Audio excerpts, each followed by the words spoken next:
My bae Ashley was dreaming of receiving MicroLinks for 3 years now, and you will watch me slay her transformation flawlessly. So right now, I'm giving her a relaxer because that's what she requested.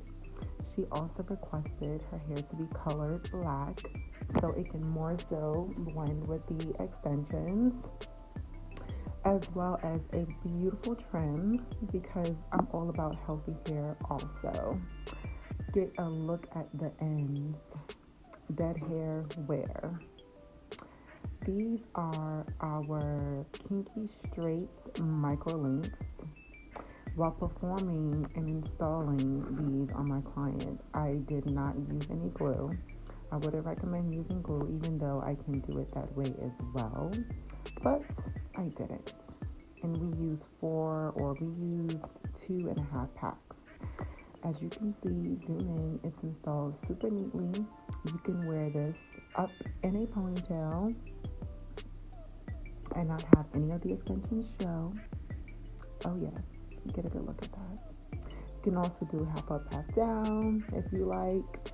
And it'll blend in just like a fill-in, but it's MicroLinks, clearly. And this is the after effect.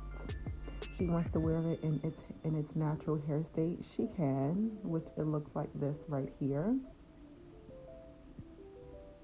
Can be straight, super full, pulling her hair in a beautiful pony, extensions not shown, period. Or you can do it sleek and do a nice silk press and it'll still blend in beautifully. And we actually colored these bundles a little bit darker and I'll post that later. So stay tuned to my IG. You'll see it soon. And voila. She can wear her hair up. She can wear her hair down. She can do whatever she likes. It's her hair. 100% human. Don't play with us. Check the links below. I will leave the booking link as well as a link to order.